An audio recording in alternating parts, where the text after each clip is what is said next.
Hello everyone, and welcome back to Let's Play Breath of Fire 2.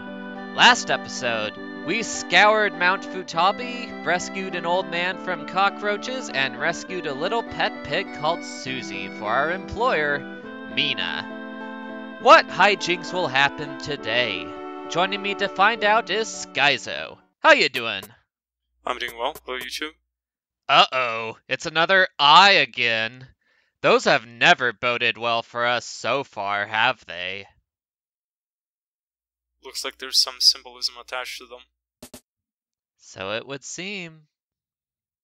Actually, that's a good catch. Thanks, Skyzo. Break into a guy's house and steal something? How is that not ignoble greed? Oh, I see. So Trout stole it first, and Kilgore is trying to get his hood back. That makes sense. So I'm guessing that it's like from the perspective of the villain, and they're manipulating this person. Yeah, that's a possibility too. It would explain why he's barging into our room to ask this instead of going through the guildmaster like Mina did. Probably to not raise suspicion to themselves. Could be. Or perhaps Trout is powerful enough that you don't want to make an enemy of him. Anyway, do you see this closet here? Yeah? Well, I warned you all in the very first episode with that sepia tone wonderland that if you got that healing herb in the very first house, it actually locks you out of getting 100 zenny later on. This is the later on I was talking about. You miss out on 100 zenny when you're already really hard up for cash. So make sure to avoid that house. Don't trip it intentionally like I did. Because, I mean, it's not a big deal. But it does mean you spend a little more time gathering zenny in the next town through a mechanic I'll show you when we get there. So if you look at the status screen and compare it to where it was at last episode, you'll see that I gave myself 92 zenny, because now we're past the point where it actually impacts us from a gameplay perspective. The only difference now is that we would spend more time doing busy work in the next town getting that zenny. I'll show you what I mean in about 15 minutes or so, so just keep that in mind. And hang tight for now, cause OW! Hey, watch where you're... Well, she said excuse me, but still. I mean, it's the middle of the night. You don't do that. I also like this dialogue here with one of the guards who says you'd have to have wings in order to get by them. And then he realizes, oh wait, I'm in Breath of Fire 2. I see weirder things than that every Tuesday. Alright, so this is the same person that barged in during the cutscene. Yeah? And hey, he just admitted to sending Bosch to the mansion. That's not something you generally admit to, so maybe he is legit. Very strange character, this person. By the way, did you know that Kilgore Trout is a literary reference to some kind of famous work? Well, what is it about? Well, apparently there was an author called Kurt Vonnegut, and a guy called Kilgore Trout is a recurring character in several of his books. Sadly, I've never even heard of any of his works listed on Wikipedia, so I couldn't tell you anything more than that. If someone in the comments knows more about him, feel free to share. I'd be very interested. Anyway, back to the actual plot. It looks like Kilgore's servants are on his side, but then they're Kilgore's servants, so let's talk to some outsiders to get a more complete picture.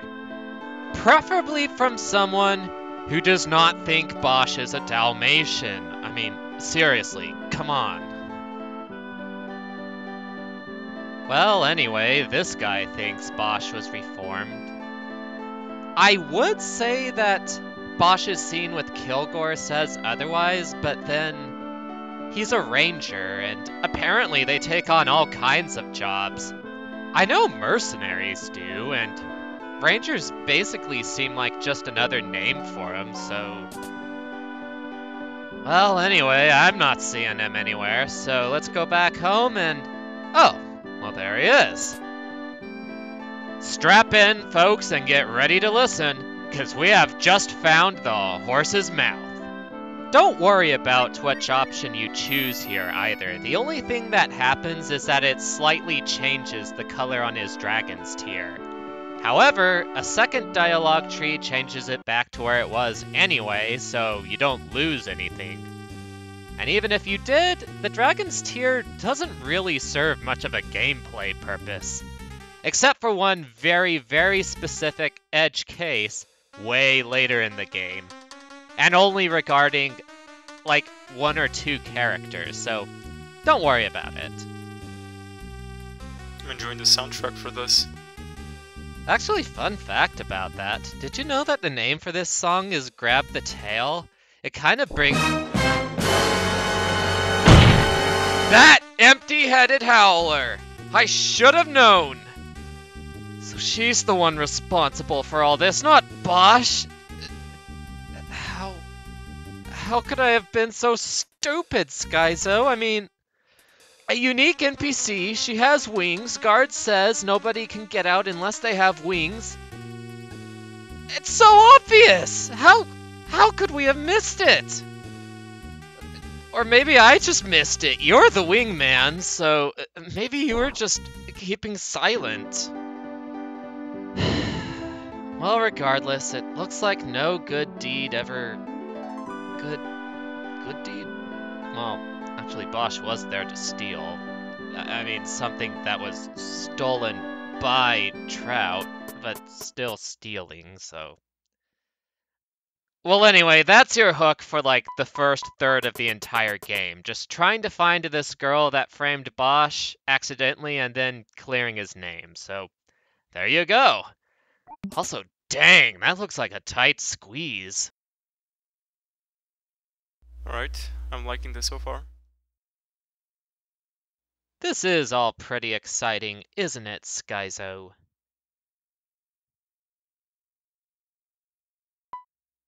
Oh, good thing he didn't see Bosch's sweat drops. Now, Skyzo, when you take a swear word and you cram it together with other words, does that make it less explicit? Well, I think it contributes to how realistic it is when you gotta say something like that. You say it quick. I know, but Skyzo, he is literally calling someone a son of a female dog. Now, just cramming it together with other words, does that make it less serious? Does it really? Yes. Huh, I see. I mean, not to disagree with you one way or the other, it's just, I could never tell what I thought about it myself, so... Also, carrying Bosch in a trash can all the way out of town? He's not really gonna make us do that, is he? Looks like it. Oh yeah, Nero. You remember that guy, right? Nero? Nero. I think so. Well, Bosch just rattled off who he is and what we did for him right there, so there you go. Bosch memorized it, so we didn't have to. Although, shoot, now I kinda regret having memorized that. Won't get into that here, but yeah. There's some Metal Gear Solid action. Uh-oh. Can we get past this guard? Well, spoiler alert, we can! And it doesn't even matter which one you choose. And they're all pretty great in one way or another. I like just admitting the truth because it's the most sentimental. The guy is actually on our side, as are most of the townsfolk, so that's nice to see. The other two are funnier, though. Like, if you choose garbage, the guy takes a whiff and says, "Ugh, that stinks!" implying that maybe Bosch did do a number in his pants, like he was joking about before. And the other one, recycling or comic books, the guy assumes you're talking about porn, and then asks you to tell him where you're gonna dump it so he can go out and get them later. I mean, that's just, wholesome. It is the Japanese parents. I don't really know what to say there. But yeah, back to the game. You'll want to leave this town with 9 herbs and then deposit all the rest of your money into the bank, because this next part is probably the most brutally unfair part of the entire game. The town coming up, Colossia, and everything around it is where runs go to die. Especially if you're a speedrunner. Those guys, oh boy. What's so bad about it? Alright, so here's the deal. The thing is, the run to Colossia is balanced around the assumption that you have all of the best armor that you can get, which we generally have except for the tanned armor or the suede armor that we can buy at Hometown. That one is a little too expensive for us because the dungeon after we get to Colossia is also balanced around the assumption that you have Colossia's best equipment. Now, we fight more monsters in that section after Colossia than we do trying to get to Colossia. So we have to just save up for Colossia's best armor, because even skipping out on the tanned armor or suede armor, we're still barely gonna have enough money to buy it. In fact, we probably won't even have enough money. We'll probably have to grind at least a little bit of it using that mechanic I told you about near the start of the game. Again, more on that once we get to Colossia. But yeah, you're gonna have to roll some dice if you want to get through this part of the game with any kind of efficiency. The only way you're gonna guarantee success is if, 1, you grind to level 7, which is slow because the enemies give very little experience. 2, you go fishing or hunting to get some game or fish to sell, which is also really slow. Or 3, you take advantage of that condition trick I told you about in the second episode so that Ryu is in great condition, has like 50% counterattacks and 37% critical hits. At that point, he's doing a lot of his damage without even attacking at all. He's free to heal himself up as much as he sees fit. Which isn't slow once you do it the first time, but that first time involves like a 38-minute wait, which some of you are probably not going to want to do, and I wouldn't blame you for it. So realistically, the only thing you can reasonably do is just fight the 2 or 3 encounters on the way to Colossia and hope you don't die, because on average, you're more likely to succeed than you are to fail, but there's always that chance of failure, and that kinda sucks. That is why you want to save, because this is gonna get rough. But I digress. Back to positive things, I love Bosch's ending words. I love the silence here, and I love the track that starts playing right here. It's awesome. But yeah, we're gonna dissolve past Mount Futabi just like before, and now we're at this bridge here where the stronger monsters start appearing. I would recommend forcing an encounter right here before you go. You always get 4 free steps after every encounter.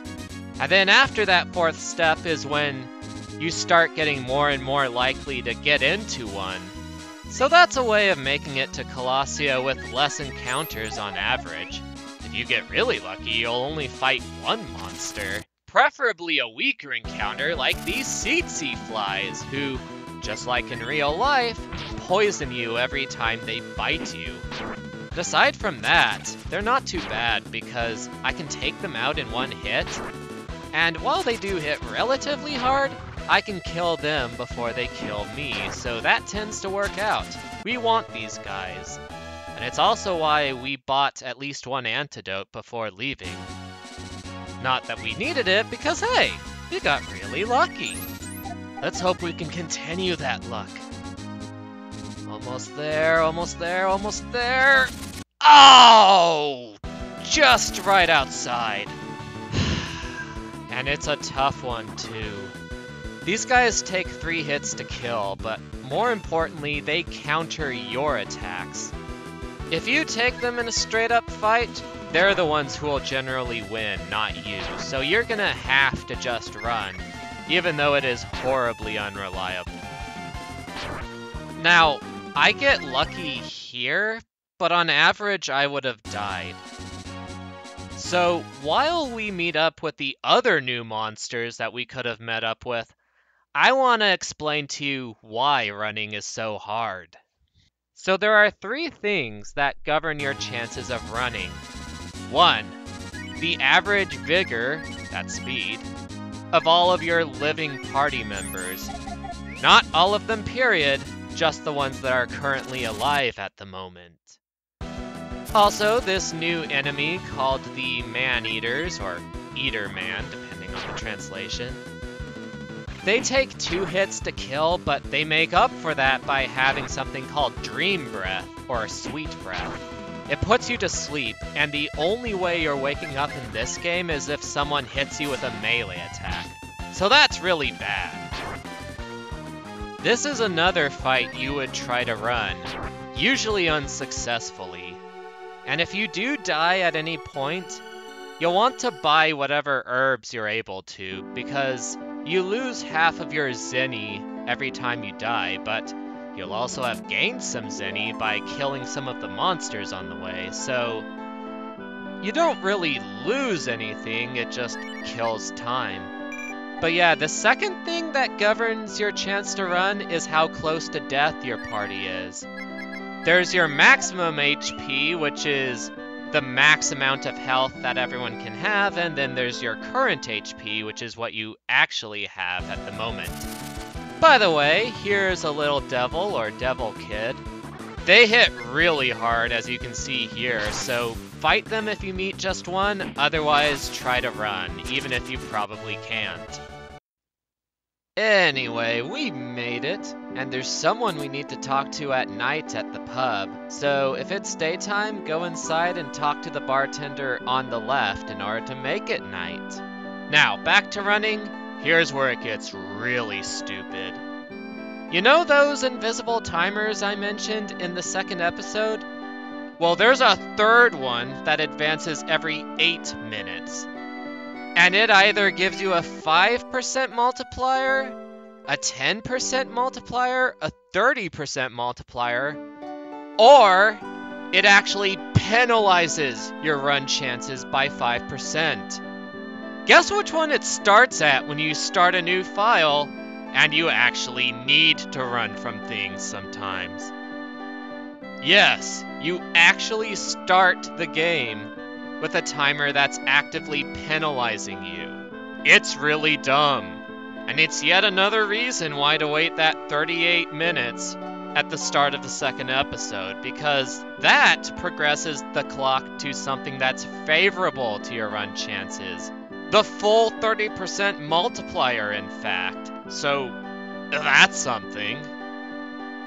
So, at least 2 of the things that determine run chance are things that you'd never guess at. The timer thing and the HP thing. But even if we just went by vigor, you'd need at least 36 more vigor than your enemies in order to guarantee a run, assuming the best multiplier from both the clock and your HP. If you don't have the best multiplier from the clock, you need to outspeed them by 96 points of vigor. That is a lot. There's like one character who consistently outspeeds enemies, and 2 that can sometimes outspeed them if they're slow enough. The rest of our characters are slowpokes, including Ryu. So at this point right now, his chance to run from stuff is less than 25%. It's terrible. But yeah, I've been answering Skyzo's question for like 10 minutes, so back to the game itself, you'll want to get a smoke bomb from here, and then go to the inn next door to get a piece of clothing. Like I said, our budgeting is really tight, so we're gonna have to scrounge and scrap for every piece of zenny we can. Speaking of which, do not rest at the inn until you're level 7 and know the heal spell. Because at this level, just one healing herb, which costs only 8 zenny a piece, is enough to almost refill your health, so spending 20 to do so is kind of a jip at this point. Alright, I've been going on for a while now, sorry about that, Skyzo. I just wanted to give you a good answer, you know what I mean? Alright, fair enough. I don't understand some of the decisions on running from battle there. Like, why put so many things in the way of running? Like, I don't understand that, but...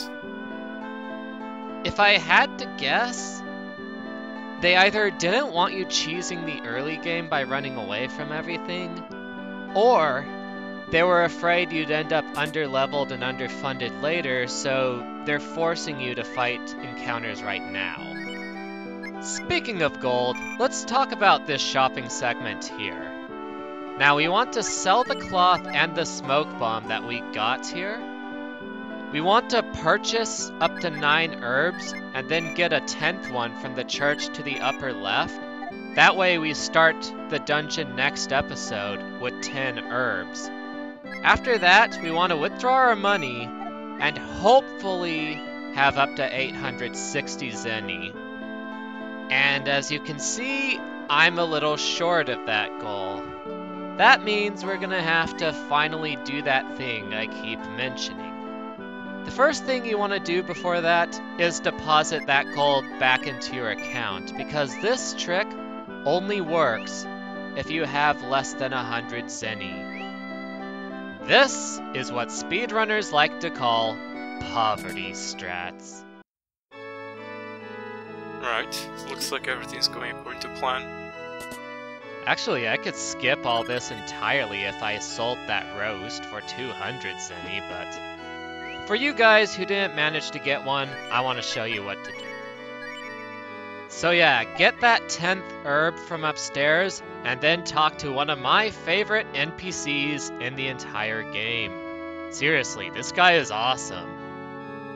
Just tell him you're making a donation with less than 100 zenny, and he'll take a look at you and decide, you know, that's nice of you, but you're dirt poor, you need the money more than I do.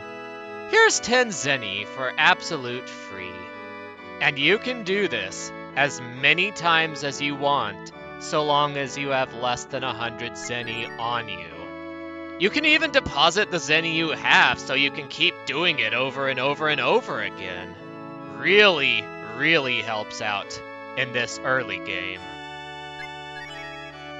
Right, that's a pretty big oversight. I mean, how could they not see that? Is it though? I mean, it's faster than grinding, but it's still kinda slow. Yeah, but, you know, infinite donations from the church. I think you should have, you know, had a check. Well, as far as I'm concerned, it's the reason why one could get away with losing 100 zenny in the early game. Besides, it paints a pretty positive view of the church. Well, they are generous, that's for sure. You got that right, buddy. I mean, they took us in as orphans, they give us a place to save, and they just gave me a whole lot of free money to buy this swag! The Ranger's cloak and the bronze helm. Seriously, make sure you get that before the next episode, it's really, really important.